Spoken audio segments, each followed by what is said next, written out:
Hello, everyone. And I'm sure by now you've heard the news, which is no longer news, that Okowa has defected to APC. Yes. And for me, what's really surprising about this defection is that he not only defected, the governor has defected, the deputy governor, the speaker, the party chairman, literally almost the structures and the party leadership and whatever, they've packed themselves and they've moved on to APC. And it's going to be interesting times over there, because now one thing is that the governor and the elected official is actually usually the head of the party. So that's why sometimes you see those smaller parties do not even want a candidate to win under their party, because when a candidate wins, then that person takes over the leadership. So for example, let me give you an example of what I mean.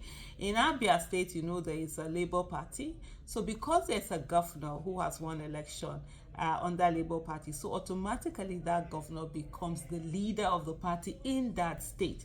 So the Labour Party chairperson in Abia State is not able to act as effectively as the Labour Party chairperson in Edo State would act, where it is not a Labour Party candidate that won the election. So I hope you get the gist from that. So most times this kind of a thing, sometimes you really do have you have it causing trouble along the way, and sometimes, like what happened in Edo State, you understand, when Edo had that problem between Obaseki and Adams Oshomole, and then he moved from APC to PDP, moved his machinery and all of that. That was one of the problems that happened, because when he now moved there, of course, he displaced the leadership of the people in the PDP, and he automatically became the leader because he was the governor of the state. And along the way, there were a lot of teething problems that went on with that. But anyway, I'm not here to tell you what you already know. Today's discussion is not about Okowa.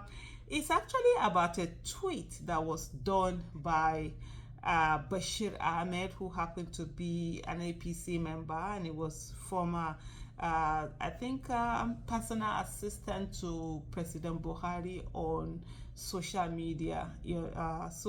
And then he says this. He says, our party, the APC in Kano, is making all possible preparations to welcome Senator Rabiu Musa Kwankwaso, along with members of his party, the NNPP, including our governor, Abba Kabir Yusuf.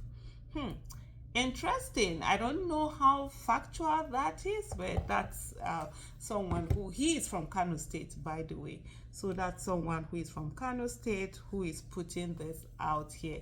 And the way things are going, if you've noticed recently, literally like there's a wave of defection to APC.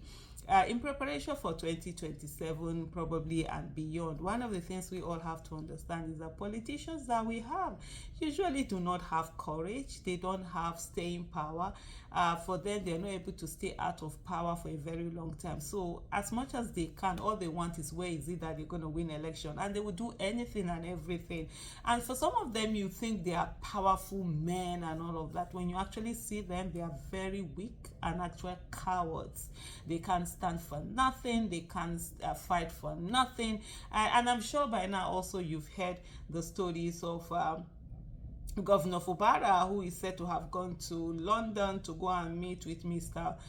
Bola Ahmed Tinubu, the former governor of Lagos State, over, the unconstitutional imposition of a military administration in Rivers State. And so when you see all of this, in terms of, so he's not fighting it legally, they're not, PDP couldn't even summon the courage and the power to be able to stand, against Tinubu in that whole unconstitutional act that he did. This was something that required 2/3 of the National Assembly for it to be able to pass, and there's no way that APC can have 2/3 of the members of the National Assembly. So PDP also was needed for that thing to happen. They didn't even bother to actually count the 2/3. They just bamboozled their way through it, and we saw how PDP allowed that to happen. And so right now, when you see Fubara in London going to beg, according to some of the some of the reports that are out there. You definitely know what's going to happen. So it's all about you and I being that opposition, you and I being knowing that politics is no longer something that we do whether we like it or not. Politics is something that we have to do whether we like it or not, and that without fixing politics, there's no how we're going to fix our country. And the people that we think are politicians are really not there for the nation. They are there for themselves. So we have to have a place to also come in and be there for the nation. So there's a whole lot of work out there that is going on. So I wouldn't be surprised if at the end of the day it does happen, and then that Senator Rabiu Musa Kwankwaso moves to APC. But it will be quite interesting, because now you're going to wonder what is the power play that is going to come out of it, of seeing that Ganduje and Rabiu Musa Kwankwaso, they don't see eye to eye. But one thing that the Nigerian politicians are very good at is for them to be able to settle whatever it is when their interests align. So it's going to be about interest. We've seen numerous times, after the fallout between Kwankwaso and Ganduje, when one moves here, the other one is moving to another place. They were both in, PDP, and then they moved to APC, and I think later on Kwankwaso left the APC to PDP before he left PDP to go and join NNPP. I think it's called NNPP. So it's all of this moving around. You don't even know where is where.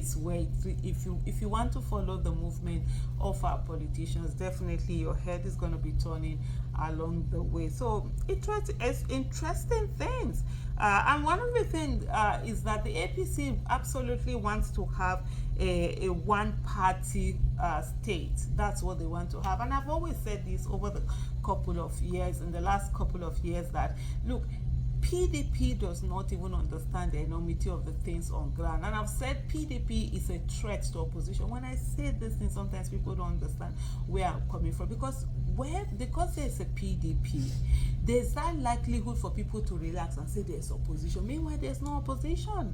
If there was no PDP, people will understand that, there's no opposition, or let's sit up. But with PDP, people sort of, relax and just allow things. And then PDP is there thinking that, all they want is themselves and APC. That's why you see them attack. They never face APC to attack APC. Most times they will be attacking every other party. They'll be attacking Peter Obi. They'll be attacking all of that. They will not attack APC and Tinubu, right? Because as they feel that, it just should be two of them. What PDP doesn't realize is that APC doesn't want to share the ground. APC is not interested. APC doesn't want to see any other party. They want to see only their party. And so we, the people, must form our own party and stand against APC and say, not on our watch are you going to turn Nigeria into a one-party state. Thank you for watching.